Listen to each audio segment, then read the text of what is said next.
ਸਤਿ ਸ਼੍ਰੀ ਅਕਾਲ ਦੋਸਤੋ।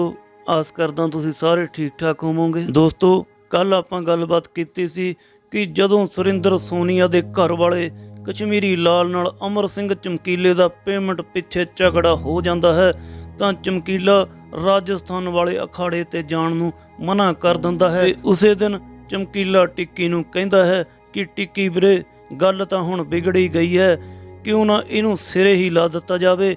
ਇਹ ਦਫ਼ਤਰ ਆਪਾਂ ਆਪਣੇ ਹੱਥੋਂ ਨਹੀਂ ਜਾਣ ਦੇਣਾ। ਅੱਗੋਂ ਟਿੱਕੀ ਬੋਲਿਆ ਕਿ ਚਮਕੀਲੇ, ਜੇ ਇਹ ਦਫ਼ਤਰ ਆਪਾਂ ਹਾਸਲ ਕਰਨਾ ਹੈ ਤਾਂ ਆਪਾਂ ਨੂੰ ਮੋਗੇ ਜਾਣਾ ਪੈਣਾ, ਕਿਉਂਕਿ ਇਹ ਦਫ਼ਤਰ ਮੋਗੇ ਵਾਲੇ ਤਰਸੇਮ ਦਾ ਸੀ। ਤੇ ਫਿਰ ਬਿਨਾਂ ਕੋਈ ਸਮਾਂ ਗਵਾਏ ਚਮਕੀਲਾ ਤੇ ਟਿੱਕੀ ਮੋਗੇ ਤਰਸੇਮ ਨੂੰ ਮਿਲਣ ਚਲੇ ਜਾਂਦੇ ਆ।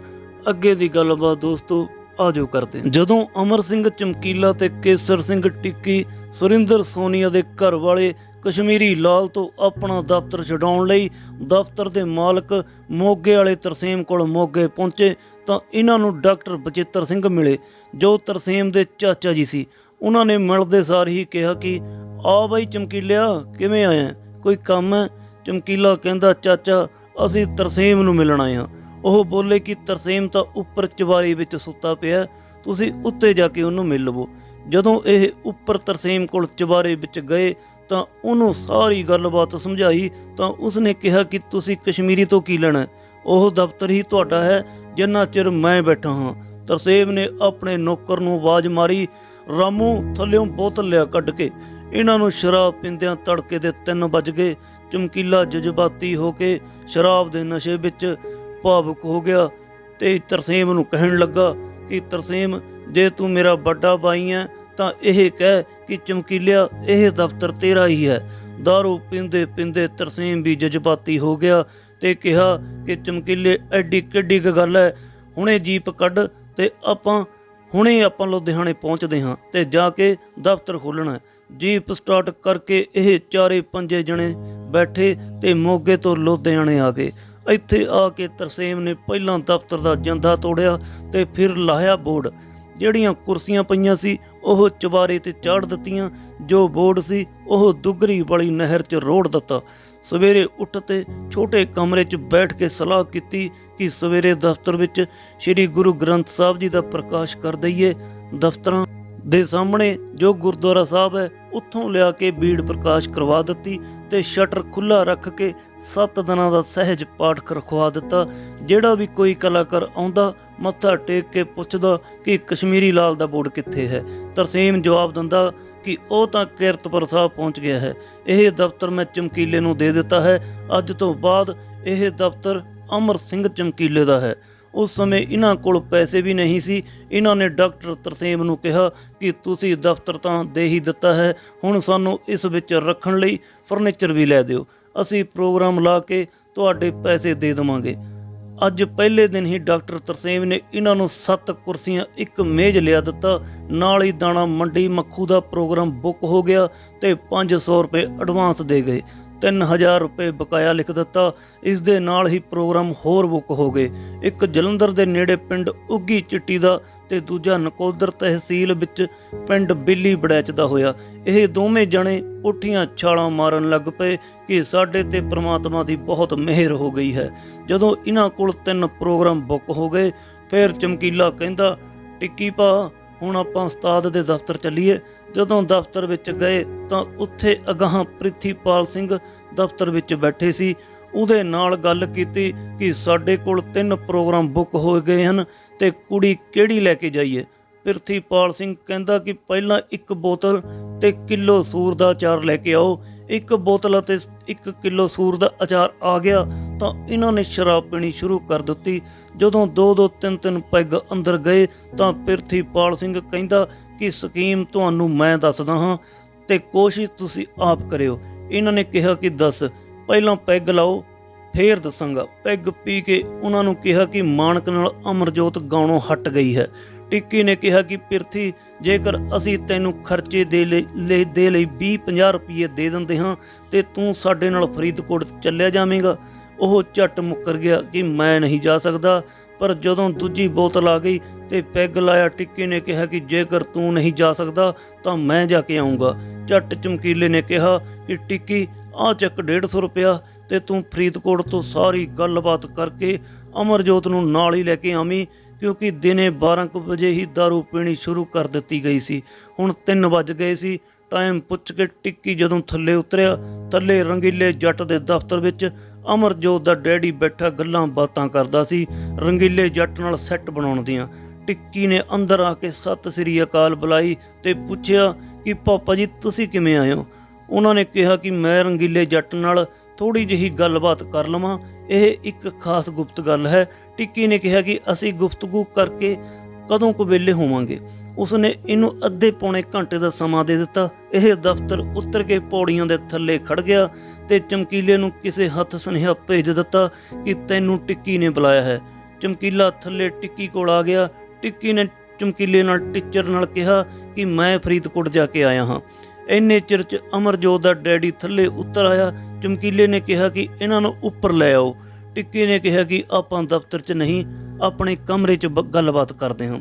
ਕਮਰੇ 'ਚ ਜਾ ਕੇ ਬੈਠ ਗਏ ਤੇ ਉੱਥੇ ਹੀ ਅਮਰਜੋਤ ਦੇ ਡੈਡੀ ਨਾਲ ਸਾਰੀ ਗੱਲਬਾਤ ਤੈਅ ਹੋ ਗਈ ਕਿ 600 ਰੁਪਏ ਪ੍ਰਤੀ ਪ੍ਰੋਗਰਾਮ ਦੀ ਪੇਮੈਂਟ ਅਤੇ 2 ਬੰਦਿਆਂ ਦਾ ਫਰੀਦਕੋਟ ਆਉਣ ਜਾਣ ਦਾ ਕਿਰਾਇਆ। ਇਸ ਤੋਂ ਬਾਅਦ ਇਹਨਾਂ ਨੇ ਅਮਰਜੋਤ ਦੇ ਡੈਡੀ ਦੀ ਬਹੁਤ ਹੀ ਸੇਵਾ ਕੀਤੀ ਤੇ ਉਹਨੂੰ ਦੱਸਿਆ ਕਿ ਸੁਰਿੰਦਰ ਸੋਨੀਆ ਨਾਲ ਚਮਕੀਲੇ ਦੇ ਆਹ ਗੀਤ ਸੁਪਰ ਹਿੱਟ ਹੋਏ ਹਨ। ਉਹ ਰਾਤ ਨੂੰ ਇਹਨਾਂ ਦੇ ਕੋਲ ਹੀ ਰਹੇ ਤੇ ਦੂਜੇ ਦਿਨ ਤੜਕੇ ਉੱਠ ਕੇ ਫਰੀਦਕੋਟ ਚਲੇ ਗਏ ਤੇ ਅਮਰਜੋਤ ਨਾਲ ਗੱਲਬਾਤ ਕੀਤੀ ਕਿ ਪੁੱਤ ਰੰਗੀਲੇ ਜੱਟ ਨਾਲ ਤਾਂ ਗੱਲਬਾਤ ਨਹੀਂ ਹੋ ਸਕੀ, ਪਰ ਚਮਕੀਲੇ ਨਾਲ ਹੋ ਗਈ। ਉਹ ਕਹਿੰਦੀ ਪਾਪਾ ਮੈਨੂੰ ਉਸ ਬੰਦੇ ਦੇ ਸੁਭਾਅ ਬਾਰੇ ਕੋਈ ਬਹੁਤਾ ਪਤਾ ਨਹੀਂ। ਅਮਰਜੋਤ ਦੇ ਡੈਡੀ ਨੇ ਕਿਹਾ ਕਿ ਜੇਕਰ ਉਸ ਦਾ ਸੁਭਾਅ ਨਹੀਂ ਵਧੀਆ ਹੋਊਗਾ ਆਪਾਂ 5-7 ਪ੍ਰੋਗਰਾਮ ਲਾ ਕੇ ਉਹਨੂੰ ਜਵਾਬ ਦੇ ਦੇਵਾਂਗੇ। ਉਸ ਤੋਂ ਬਾਅਦ ਅਮਰਜੋਤ ਅਤੇ ਉਸ ਦਾ ਭਰਾ ਪੱਪੂ ਦੋਵੇਂ ਇਹਨਾਂ ਕੋਲ ਦਫ਼ਤਰ ਵਿੱਚ ਆ ਗਏ। ਉਸ ਵਕਤ ਚਮਕੀਲਾ ਪਿੰਡੋਂ ਨਹੀਂ ਸੀ ਆਇਆ। ਟਿੱਕੀ ਅਮਰਜੋਤ ਤੇ ਉਸਦੇ ਭਰਾ ਨੂੰ ਆਪਣੇ ਕਮਰੇ 'ਚ ਲੈ ਗਿਆ। ਉਹਨਾਂ ਨੂੰ ਕਮਰੇ 'ਚ ਬਿਠਾ ਕੇ ਕਿਹਾ ਕਿ ਤੁਸੀਂ ਚਾਹ ਪਾਣੀ ਪੀਓ, ਮੈਂ ਚਮਕੀਲੇ ਨੂੰ ਬੁਲਾ ਲੈਂਦਾ ਹਾਂ। ਉਹ ਕਮਰੇ 'ਚ ਬੈਠ ਗਏ। ਦੋਵਾਂ ਭੈਣਾਂ ਭਰਾਵਾਂ ਨੇ ਚਾਹ ਪੀਤੀ ਤੇ ਟਿੱਕੀ ਦਫ਼ਤਰ ਆ ਗਿਆ। ਟਿੱਕੀ ਅਜੇ ਦੁੱਗਰੀ ਜਾਣ ਦੀ ਤਿਆਰੀ ਹੀ ਕਰਦਾ ਸੀ ਕਿ ਇੰਨੇ ਚਿਰ ਨੂੰ ਸਾਈਕਲ ਤੇ ਚਮਕੀਲਾ ਦਫ਼ਤਰ ਆ ਗਿਆ। ਟਿੱਕੀ ਉਸ ਨੂੰ ਕਮਰੇ 'ਚ ਲੈ ਗਿਆ, ਦੱਸਿਆ ਕਿ ਅਮਰਜੋਤ ਤੇ ਉਸ ਦਾ ਭਰਾ ਪੱਪੂ ਆ ਗਏ ਹਨ, ਦੱਸੋ ਰਿਹਰਸਲ ਕਿੱਥੇ ਕਰੀਏ। ਝੱਟ ਅਮਰਜੋਤ ਟਿੱਕੀ ਨੂੰ ਕਹਿੰਦੀ ਕਿ ਇਹ ਹੈ ਚਮਕੀਲਾ। ਉਹ ਵੇਖਣ ਸਾਰ ਹੈਰਾਨ ਹੋ ਗਈ, ਪਰ ਉਸ ਨੂੰ ਕਿਹਾ ਕਿ ਪਹਿਲਾਂ ਸੁਣ ਲਵੋ, ਤੁਸੀਂ ਇਸ ਨੂੰ ਇੰਜ ਨਾ ਕਹੋ। ਟਿੱਕੀ ਨੇ ਮੰਜੇ ਥੱਲਿਓਂ ਹਾਰਮੋਨੀਅਮ ਤੇ ਢੋਲਕੀ ਕੱਢੀ ਤੇ ਚਾਰੇ ਜਣੇ ਇੱਕ ਮੰਜੀ ਤੇ ਬੈਠ ਗਏ। ਚਮਕੀਲੇ ਨੇ ਪੁੱਛਿਆ ਕਿ ਟਿੱਕੀ ਭਾਜੀ ਪਹਿਲਾਂ ਕਿਹੜਾ ਗੀਤ ਸ਼ੁਰੂ ਕਰੀਏ। ਟਿੱਕੀ ਨੇ ਕਿਹਾ ਜਦੋਂ ਤੈਨੂੰ ਮਤਲਬ ਸੀ, ਕਰਦਾ ਸੀ ਭਾਬੀ ਭਾਬੀ। ਪੇਟੀ ਦੀਆਂ ਸੁਰਾਂ ਤੇ ਚਮਕੀਲੇ ਦੀਆਂ ਉਂਗਲਾਂ ਫਿਰਦੀਆਂ ਵੇਖ ਕੇ ਅਮਰਜੋਤ ਹੈਰਾਨ ਹੋ ਗਈ। ਉੱਧਰੋਂ ਉਹ ਗੀਤ ਸੁਣਾਉਂਦੇ ਰਹੇ ਤੇ ਇੱਧਰੋਂ ਸ਼ਾਮ ਪੈਂਦੀ ਰਹੀ। ਟਿੱਕੀ ਨੇ ਪੱਪੂ ਨੂੰ ਪੁੱਛਿਆ ਕਿ ਤੁਹਾਡਾ ਕੋਈ ਰਹਿਣ ਦਾ ਇੰਤਜ਼ਾਮ ਅਸੀਂ ਕਰੀਏ, ਕਿ ਤੁਹਾਡਾ ਕੋਈ ਇੰਤਜ਼ਾਮ ਹੈਗਾ। ਅਮਰਜੋਤ ਬੋਲੀ ਕਿ ਇੱਥੇ ਮੇਰੇ ਭਰਾ ਦੇ ਸਹੁਰੇ ਅਬਦੁੱਲਾਪੁਰਾ ਬਸਤੀ 'ਚ ਜਮਾਲਪੁਰ 'ਚ ਹਨ, ਜਮਾਲਪੁਰ ਅਸੀਂ ਚਲੇ ਜਾਵਾਂਗੇ, ਨਾਲੇ ਉੱਥੇ ਮੇਰਾ ਭਰਾ ਹੈ, ਅਸੀਂ ਉਹਨੂੰ ਵੀ ਮਿਲ ਲਵਾਂਗੇ। ਉਹ ਰਿਕਸ਼ਾ ਲੈ ਕੇ ਬੱਸ ਅੱਡੇ ਨੂੰ ਚਲੇ ਗਏ। ਟਿੱਕੀ ਹੋਰੀ ਆਪਣੇ ਕਮਰੇ 'ਚ ਬੈਠੇ ਰਹੇ, ਵਿਚਾਰ ਕਰ ਰਹੇ ਸੀ ਕਿ ਰਿਹਰਸਲ ਦਾ ਟਾਈਮ ਤਾਂ 10 ਵਜੇ ਦਾ ਦੇ ਦਿੱਤਾ ਹੈ ਤੇ ਰਿਹਰਸਲ ਕਰਾਂਗੇ ਕਿੱਥੇ। ਇਹਨਾਂ ਨੇ ਸਲਾਹ ਕੀਤੀ ਕਿ ਭਾਰਤ ਨਗਰ ਚੌਂਕ ਦੇ ਲਾਗੇ ਖੱਬੇ ਹੱਥ ਗਲੀ ਵਿੱਚ ਚੁਬਾਰਾ ਹੈ, ਆਪਾਂ ਉੱਥੇ ਤਿਆਰੀ ਸ਼ੁਰੂ ਕਰ ਦਈਏ। ਇਹਨਾਂ ਨੇ ਉੱਥੇ 8 ਗੀਤ ਤਿਆਰ ਕੀਤੇ ਤੇ ਚੌਥੇ ਦਿਨ ਇਹਨਾਂ ਦਾ ਪ੍ਰੋਗਰਾਮ ਮੱਖੂ ਮੰਡੀ ਸੀ। ਜਦੋਂ ਇਹ 10:30 ਵਜੇ ਮੱਖੂ ਮੰਡੀ ਪਹੁੰਚੇ ਤੇ ਪ੍ਰਬੰਧਕਾਂ ਨੂੰ ਮਿਲੇ, ਉਹਨਾਂ ਨੇ ਕਿਹਾ ਕਿ ਪ੍ਰੋਗਰਾਮ ਤਾਂ ਯਾਰ ਕੈਂਸਲ ਹੋ ਗਿਆ ਹੈ। ਉਹਨਾਂ ਦਾ 500 ਇਹਨਾਂ ਵੱਲ ਆਇਆ ਹੋਇਆ ਸੀ ਤੇ 3000 ਰੁਪਏ ਬਕਾਇਆ ਲੈਣਾ ਸੀ। ਜਦੋਂ ਇਹਨਾਂ ਨੂੰ ਪ੍ਰੋਗਰਾਮ ਕੈਂਸਲ ਹੋਣ ਦੀ ਆਵਾਜ਼ ਸੁਣੀ ਤਾਂ ਇਹਨਾਂ ਨੇ ਆਪਣੇ ਸਟੇਜ ਸਕੱਤਰ ਪ੍ਰਿਥੀਪਾਲ ਸਿੰਘ ਢੱਕਣ ਨੂੰ ਪ੍ਰਬੰਧਕਾਂ ਕੋਲ ਭੇਜਿਆ ਕਿ ਸਾਨੂੰ ਖਰਚਾ ਦੇਣ ਤਾਂ ਕਿ ਅਸੀਂ ਜਾਈਏ। ਜਦੋਂ ਪ੍ਰਿਥੀਪਾਲ ਸਿੰਘ ਢੱਕਣ ਨੇ ਉਹਨਾਂ ਨੂੰ ਜਾ ਕੇ ਕਿਹਾ ਕਿ ਸਾਡੀ ਪੇਮੈਂਟ ਦਿਓ, ਪ੍ਰਬੰਧਕਾਂ ਨੇ ਕਿਹਾ ਕਿ ਤੁਹਾਡੇ ਕੋਲ ਸਾਡਾ 500 ਰੁਪਇਆ ਆਇਆ ਹੋਇਆ ਹੈ, ਬਾਕੀ ਕੁਝ ਨਹੀਂ ਦੇਣਾ। ਇੰਨਾ ਸੁਣਦੇ ਸਾਰ ਪ੍ਰਿਥੀਪਾਲ ਢੱਕਣ ਨੇ ਆਪਣੀ ਜੇਬ ਵਿੱਚੋਂ ਐਗਰੀਮੈਂਟ ਦਾ ਫਾਰਮ ਕੱਢਿਆ ਤੇ ਮਾਲਕਾਂ ਨੂੰ ਵਿਖਾਇਆ ਤੇ ਕਿਹਾ ਕਿ ਆਹ ਵੇਖੋ, ਐਗਰੀਮੈਂਟ ਫਾਰਮ ਤੇ ਲਿਖਿਆ ਹੋਇਆ ਹੈ ਕਿ ਪ੍ਰੋਗਰਾਮ ਲੱਗੇ ਭਾਵੇਂ ਨਾ ਲੱਗੇ, ਕਲਾਕਾਰ ਪੇਮੈਂਟ ਦਾ ਹੱਕਦਾਰ ਹੈ। ਮਾਲਕਾਂ ਨੇ ਕਿਸੇ ਵੀ ਗੱਲ ਉੱਤੇ ਅਸਰ ਨਹੀਂ ਕੀਤਾ ਤਾਂ ਪ੍ਰਿਥੀਪਾਲ ਢੱਕਣ ਨੇ ਕਿਹਾ ਕਿ ਅਸੀਂ ਹੁਣੇ ਜਾਂਦੇ ਹਾਂ ਠਾਣੇ, ਰਾਤ ਰਹਾਂਗੇ, ਉੱਥੇ ਹੀ ਤੜਕੇ ਤੁਹਾਨੂੰ ਬੁਲਾ ਕੇ ਗੱਲਬਾਤ ਕਰਾਂਗੇ। ਇੰਨੇ ਸੁਣ ਕੇ ਕੁਝ ਸਿਆਣੇ ਬੰਦਿਆਂ ਨੇ ਵਿੱਚ ਪੈ ਕੇ 2000 ਰੁਪਈਆਂ 'ਚ ਇਹਨਾਂ ਨੂੰ ਹੋਰ ਦਵਾ ਦਿੱਤਾ। ਇੱਥੋਂ ਪੇਮੈਂਟ ਲੈ ਕੇ ਇਹ ਵਾਪਸ ਆ ਗਏ। ਰਸਤੇ ਵਿੱਚ ਆ ਕੇ ਚਾਹ ਪਾਣੀ ਪੀਣ ਲੱਗੇ ਤੇ ਅਮਰਜੋਤ ਬੋਲੀ ਕਿ ਮੈਂ ਤਾਂ ਤੁਹਾਡੇ ਲਈ ਨਹਿਸ਼ ਹਾਂ, ਜਾਂ ਜਿਹੜਾ ਪਹਿਲਾ ਪ੍ਰੋਗਰਾਮ ਕੈਂਸਲ ਹੋ ਗਿਆ। ਚਮਕੀਲੇ ਨੇ ਕਿਹਾ ਕਿ ਬੀਬੀ ਇੱਦਾਂ ਦੀ ਕੋਈ ਗੱਲ ਨਹੀਂ, ਇਨਸਾਨ ਦੀ ਜ਼ਿੰਦਗੀ ਵਿੱਚ ਕਈ ਔਕੜਾਂ ਆਉਂਦੀਆਂ ਤੇ ਜਾਂਦੀਆਂ ਹਨ, ਇਹਨਾਂ ਦੀ ਪਰਵਾਹ ਨਹੀਂ ਕਰੀਦੀ। ਜਦੋਂ ਇਹ ਦਫ਼ਤਰ ਵਾਪਸ ਆਏ ਤਾਂ booking clerk Kulwinder Singh cookie ਨੇ ਪੁੱਛਿਆ ਕਿ ਪ੍ਰੋਗਰਾਮ ਠੀਕ ਰਿਹਾ। ਇਹਨਾਂ ਨੇ ਸਾਰੇ ਨੇ ਹੀ ਝੂਠ ਬੋਲ ਦਿੱਤਾ ਕਿ ਬਹੁਤ ਵਧੀਆ ਰਿਹਾ। ਦੂਸਰੇ ਦਿਨ ਅਮਰਜੋਤ ਨੇ ਕਿਹਾ ਕਿ ਮੈਂ ਫਰੀਦਕੋਟ ਚੱਲੀ ਜਾਵਾਂ। ਚਮਕੀਲੇ ਨੇ ਟਿੱਕੀ ਨੂੰ ਪੁੱਛਿਆ ਕਿ ਕਿਵੇਂ ਕਰੀਏ। ਟਿੱਕੀ ਨੇ ਉਸ ਨੂੰ ਕਿਹਾ ਕਿ ਇਸ ਨੂੰ ਕਹਿ ਦੇ ਕਿ ਹੁਣ ਆਪਾਂ ਰਿਕਾਰਡਿੰਗ ਵਾਲੇ ਗੀਤਾਂ ਦੀ ਤਿਆਰੀ ਕਰਨੀ ਹੈ। ਫਿਰ ਅਮਰਜੋਤ ਨੇ ਕਿਹਾ ਕਿ ਤੁਸੀਂ ਸਾਨੂੰ ਦੋਵਾਂ ਭੈਣਾਂ ਭਰਾਵਾਂ ਨੂੰ ਕੋਈ ਕਮਰਾ ਕਿਰਾਏ 'ਤੇ ਲੈ ਕੇ ਦੇ ਦਿਓ।